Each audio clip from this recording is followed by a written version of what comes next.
আমাদের রাজনীতিবিদরা ছাত্র রাজনীতির পক্ষে কথা বলেন কেন? চলুন কারণগুলো জেনে নিই। প্রথমত, ছাত্র রাজনীতি, ছাত্ররা হচ্ছে অনেক বেশি কেয়ার ফ্রি। বাংলাদেশের আন্দোলনের মধ্য দিয়ে যত কিছু অর্জন হয়েছে সবকিছু জনতা সামনে ছিল, ছাত্ররা সব সময় ছাত্ররা অগ্রগামী, কারণ তারা কেয়ার ফ্রি থাকে। তাদের মন আর মুখে দুরকম কিছু না, তারা যা মনে বিশ্বাস করে তারা সেটা মুখে বলে এবং তারা সেটাকে ধারণ করে। 24-এর যে গণ আন্দোলন, 24-এর যে ছাত্র আন্দোলন, আমরা যেটা দেখেছি সেটা হচ্ছে কয়েক হাজার তরুণ, 2000 তরুণ কিন্তু বুকে তাজা রক্ত ঢেলে দিয়েছে বাংলাদেশকে ফ্যাসিজমের হাত থেকে মুক্ত করার জন্য। তো ছাত্ররা যদি রাস্তায় আন্দোলনে পরিবর্তনে না থাকে, দেশের কোনো পরিবর্তন কখনো আসেনি। 90-এর গণ আন্দোলন কিংবা 69-এর গণ অভ্যুত্থান কিংবা এই যে 24-এর ছাত্র জনতার বিপ্লব, সব কিছু ছাত্রদের হাত ধরে এসেছে। ছাত্ররা ছিল সম্মুখ সারিতে। কেন? কারণ হচ্ছে ছাত্ররা কোনো কিছুর পরোয়া করে না, নিজের জীবনকে পর্যন্ত তারা বৃহত্তর কোনো কারণে ত্যাগ করতে পারে। এই সুযোগটাই আমাদের সুযোগ সন্ধানী রাজনীতিবিদেরা হয়তোবা নেয়। এখানে আরেকটা কথা বলে রাখতে পারি, আমাদের এই যে বিশাল তরুণ সমাজের একটা অংশ কিন্তু ছাত্র রাজনীতি যদি না করে তাহলে কি হবে?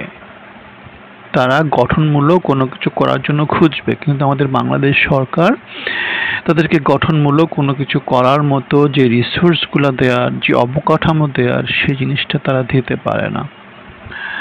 সো ছাত্র রাজনীতি করে বাংলাদেশে এমন কি হয়েছে? খুব বেশি চেঞ্জ তো কিছু করেনি। এখন ছাত্র রাজনীতির মধ্য দিয়ে তাদেরকে মোটামুটি একটু বিজি রাখে, তাদেরকে পড়াশোনা থেকে দূরে রাখে। সো তাদেরকে বিজি রেখে, তাদেরকে পড়াশোনা থেকে দূরে রেখে যেটা করে, তাদেরকে একটা সামনের একটা মূলা দেখানোর মতো যে রোজে পিকচার দেখায়, তাদেরকে সরকার বিরোধী কর্মকাণ্ড থেকে বিরত রাখে। সো দেশটাকে ম্যানেজ করার জন্য ছাত্র রাজনীতিকে তারা হাতিয়ার হিসাবে ব্যবহার করে। 3 নম্বরে আরেকটা কারণ বলা যেতে পারে, সেটা হচ্ছে আমাদের হিউম্যান রিসোর্স ডেভেলপ করার জন্য আমাদের দেশে নানা প্রান্তে কি হয়েছে, কলেজ বিশ্ববিদ্যালয় নানা কিছু হয়েছে, সব জায়গাতে ছাত্র রাজনীতি ঢুকায় দিয়ে যেটা করা হয়েছে সেটা হচ্ছে ছাত্রদেরকে পুলিশের প্যারালালি নতুন একটা বাহিনী হিসেবে প্রতিষ্ঠিত করা হয়েছে। সরকারকে স্টাবিলাইজ করার জন্য, সরকার বিরোধী কোনো কথাবার্তা কেউ বললে সেখানে জ্বালাও পোড়াও ঘেরাও সবকিছু কি করে, ছাত্র যে বাহিনী আছে, ছাত্র লীগের মানে রাজনৈতিক দলে যে ছাত্র ফ্রন্টটা আছে, তারা কি করে ওই কাজগুলো করে। এবং তারা, আমরা দেখেছি লীগের ক্ষেত্রে যেটা হয়েছে, কোথাও কাউকে রাজনীতিতে দাঁড়াতে দেয়নি, রাস্তায় দাঁড়াতে দেয়নি, প্রতিবাদে দাঁড়াতে দেয়নি। সুতরাং সরকারকে স্টাবিলাইজ করার জন্য ছাত্র রাজনীতি সরকারি দলের জন্য বেশ বড় একটা হাতিয়ার হিসেবে কাজ করে। সো সবকিছু আমরা যেটাকে বলি যে দেশ সম্পর্কে অনেক কিছু বলি, সো দেশের গঠনমূলক কিছু না করে, হ্যাঁ রাজনীতি অবশ্যই গঠনমূলক, কিন্তু তার চেয়ে অনেক বেশি গঠনমূলক হচ্ছে গিয়ে অল হ্যান্ডস অন ডেক, হাতে কলমে কাজ করা। যে আমি আমাদের বিএমপি যেটা ছিল যে খাল কাটা কর্মসূচি, গাছ লাগানো কর্মসূচি, 1 ইঞ্চি জায়গাও ফাঁকা রাখা যাবে না, স্বনির্ভর গ্রাম, নানা রকমের কর্মসূচি ছিল। ওগুলোতে যদি জনসম্পদের বড় একটা অংশ হিসেবে তরুণ সমাজ পার্টিসিপেট করে, দেশ গঠনমূলক কাজে যদি অংশগ্রহণ করে, সেই জন্য রাজনৈতিক দলের ব্যানার লাগে না, সেই জন্য স্ব উদ্যোগে কাজগুলো করা যায়।